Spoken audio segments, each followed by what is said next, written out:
कहानी की शुरुआत होती है टॉम नाम के एक बेहद होशियार लड़के से, जिसने अपने स्कूल के दिनों में ही मैक्सिकन ऑयल स्पिल जैसी बड़ी मुसीबत का हल निकालकर दुनिया भर की बड़ी बड़ी ऑयल कंपनीज के होश उड़ा दिए थे। उसका कॉलेज खत्म होने से पहले ही दुनिया की 8 सबसे बड़ी ऑयल कंपनीज ने उसे नौकरी और सालाना $4 लाख की तनख्वाह देने का ऑफर दिया। लेकिन इतने बढ़िया ऑफर्स को ठुकराकर टॉम ने स्पेन के वॉल्टर मोरलैंड नाम के एक आदमी का ऑफर एक्सेप्ट कर लिया। इस काम में उसे अपने तेज तर्रार दिमाग की मदद से एक ऐसी तिजोरी को खोलना था जिसे दुनिया की सबसे सुरक्षित तिजोरी समझा जाता था। असल में इस तिजोरी में ऐसा कुछ था जो वॉल्टर हासिल करना चाहता था, मगर पिछले 80 साल से आज तक कोई भी इस अनोखी तिजोरी को तोड़ने में कामयाब नहीं हो पाया। इसके बाद वॉल्टर ने टॉम को अपनी टीम से मिलवाया। वॉल्टर ने कहा कि उसने कुछ महीने पहले एक ऐसे जहाज को ढूंढ निकाला था जो कई साल पहले समुद्र में डूब गया था। उसमें से एक डब्बा निकला जिसमें बेशुमार खजाने का पता छुपा था,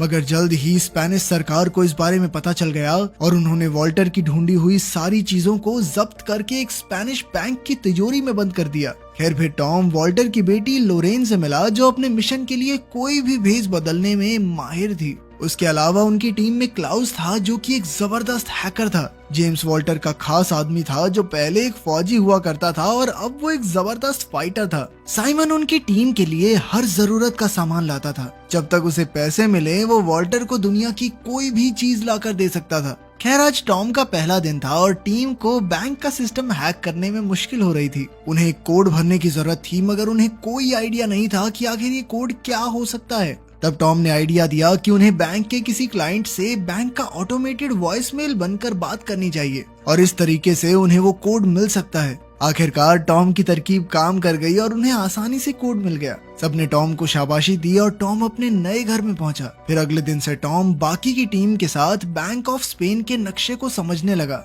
वॉल्टर के मुताबिक ये बिल्डिंग दुनिया की सबसे सुरक्षित बिल्डिंग है, क्योंकि यहाँ हजारों की तादाद में सेंसर्स और कैमरास लगे हैं और वहाँ के गार्ड भी सिक्योरिटी में कोई कमी नहीं छोड़ते। उनकी सबसे बड़ी मुश्किल तो स्पेनिश आर्मी का हेडक्वार्टर था, जो कि बैंक के ठीक सामने बना हुआ था। जब भी बैंक के सिक्योरिटी अलार्म्स बजेंगे तो हेडक्वार्टर से 500 फौजी एक साथ बैंक में घुस आएंगे। इसके अलावा बैंक का सिक्योरिटी चीफ पहले स्पेन की काउंटर टेररिज्म फोर्स का कमांडर था।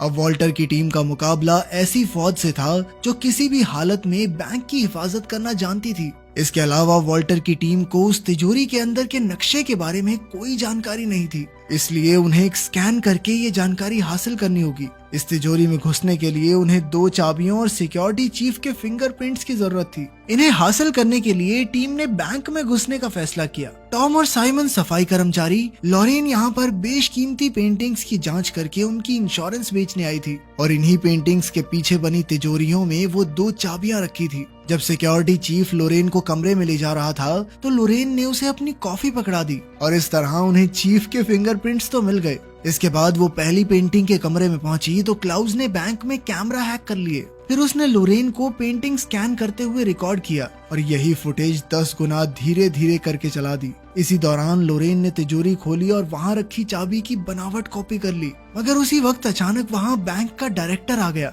और इधर कैमरा फिर से चालू होने में सिर्फ 20 सेकंड बाकी थे। 20 सेकंड बाद लोरेन को ठीक उसी जगह खड़ा होना था, मगर अब डायरेक्टर बीच में आ गया। तब लोरेन ने दिमाग लगाकर उसे अपनी तस्वीर लेने के लिए पीछे छोड़ दिया और ऐन वक्त पर डायरेक्टर फुटेज से बाहर हो गया। अब लोरेन दूसरी चाबी ढूंढने में लग गई। वहीं दूसरी ओर टॉम को सफाई वाले का भेस बनाकर तिजोरी स्कैन करनी थी। उसके हिसाब से असली तिजोरी इसी मीटिंग रूम के ठीक नीचे थी। टॉम तुरंत टेबल के नीचे छुप गया और उसने अपनी मशीन से स्कैन का काम शुरू किया, मगर तभी अचानक कुछ लोग वहाँ मीटिंग करने आ गए। अब टॉम टेबल के नीचे फंस चुका था और अचानक उसकी स्कैनिंग मशीन भी खराब हो गई। खैर कुछ देर छेड़छाड़ के बाद टॉम ने मशीन चालू कर दी और स्कैन पूरा हुआ, मगर उसी पल एक अलार्म एक्टिवेट हो गया और सिक्योरिटी चीफ ने पूरे बैंक को बंद कर दिया। तभी सामने से फौजी बैंक के लिए निकले। इधर लोरेन ने दूसरी चाबी का डुप्लीकेट बनाया ही था कि बैंक का डायरेक्टर उसे लेने आ गया। इस हड़बड़ी में वो असली चाबी को वापस रखना भूल ही गई।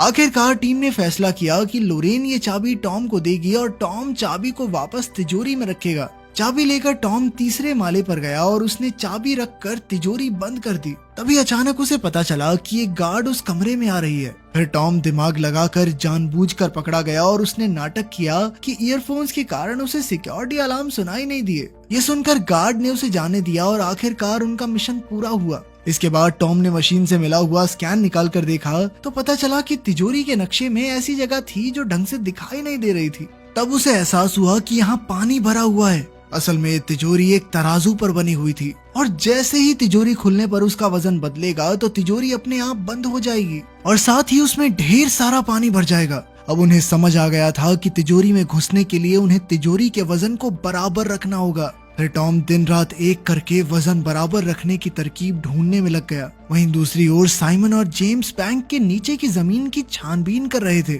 कि उन्हें टॉम की बात सच होती दिखाई दी। वो तिजोरी वाकई में एक बड़े से तराजू पर बनी हुई थी, मगर उसका वजन एकदम 0 पर टिका हुआ था। इसके अलावा एक और मुसीबत उनके सामने खड़ी थी। उस अंडरग्राउंड कमरे की दीवारें टाइटेनियम स्टील से बनी हुई थी जो इतना मजबूत था कि उसे ड्रिल करने में 15 दिन लग जाएंगे। अपना मिशन पूरा करने के लिए वॉल्टर की टीम के पास बहुत कम वक्त था और इतने से समय में वो डिब्बा चुरा कर वहाँ से बाहर निकलना सबको नामुमकिन लग रहा था। इसलिए आखिरकार उन्होंने हार मान ली। अब वॉल्टर निराश होकर छत पर गया और उसने देखा कि सड़कों पर फुटबॉल फैंस की भीड़ लगी हुई थी। तभी उसकी नजर बैंक के कैमरास पर गई तो उसे एहसास हुआ कि वर्ल्ड कप फाइनल्स के सभी कैमरास भीड़ की तरफ होंगे और तभी उनके दिमाग की बत्ती जली। फिर उसने अपने साथियों को इसका नमूना पेश किया। फिर उसने ग्लास हटाकर तराजू पर लिक्विड नाइट्रोजन छिड़क दी और फिर दोबारा ग्लास रखा, मगर इस बार वजन नहीं बदला क्योंकि तराजू जम चुका था। टॉम ने कहा कि बिल्कुल इसी तरह वो तिजोरी के नीचे वाले तराजू को जमा सकते हैं, मगर इसके लिए बहुत ज्यादा लिक्विड नाइट्रोजन लगेगी। खैर, फिर स्पेन और नीदरलैंड के फुटबॉल मैच वाले दिन उन्होंने अपने प्लान को अंजाम देने का फैसला किया। उनके पास मिशन पूरा करने के लिए सिर्फ 105 मिनट का समय था। सबसे पहले वो जिप लाइन के जरिए बैंक की छत पर पहुंचे और एक कांच की खिड़की खोलकर नीचे घुस गए। इसके बाद वो 100 मीटर की पाइपिंग वाले रास्ते से तिजोरी वाले कमरे के बाहर पहुंच गए। यहाँ से वो एक सीढ़ी डालकर आगे बढ़े और आखिरकार वो तिजोरी के सामने थे। फिर क्लाउज ने अपनी हैकिंग का कमाल दिखाया और इधर टीम ने अपनी बनाई हुई 2 चाबियां और फिंगरप्रिंट की मदद से तिजोरी ही खोल दी। वहीं दूसरी ओर साइमन ने जमीन के नीचे बने तराजू पर लिक्विड नाइट्रोजन छिड़क कर उसे जमाने का काम शुरू किया। जल्द ही इस रिएक्शन की वजह से तिजोरी की जमीन भी जमने लगी। इधर टीम अंदर घुसकर वही डब्बा ढूंढने में जुट गई, मगर दूसरी ओर बैंक की सिक्योरिटी टीम को छत की खुली खिड़की के बारे में पता चल गया और वो तेजी से तिजोरी की ओर बढ़ने लगे। इधर वो डब्बा लोरेन के हाथ लग गया, मगर इसके बाद जो हुआ उससे सबके होश उड़ गए। असल में जेम्स एक अंडरकवर एजेंट था। अब उसके मन में लालच आ गया, इसलिए उसने अपनी टीम को धोखा देकर खुद डिब्बे पर कब्जा करने का फैसला किया। अब लोरेन के पास कोई चारा नहीं था, इसीलिए उसे जेम्स को डिब्बा देना पड़ा। मगर इससे पहले कि वो यहाँ से बाहर निकल पाते, नीचे तराजू पर लिक्विड नाइट्रोजन का असर खत्म हो गया, जिससे तिजोरी का सिक्योरिटी सिस्टम एक्टिवेट हो गया। अब टॉम, लोरेन और जेम्स तिजोरी में कैद हो गए थे और वहाँ तेजी से पानी बढ़ने लगा। जेम्स तो पहले फौजी रह चुका था, इसलिए उसे स्विमिंग आती थी और वो डिब्बा लेकर वहाँ से भाग निकला। इधर सिक्योरिटी चीफ ने इमरजेंसी का ऐलान कर दिया और उसके आदमी हथियारों के साथ तिजोरी की ओर भाग रहे थे। वहीं तिजोरी में इतना पानी भर चुका था कि टॉम और लोरेन की जान खतरे में थी,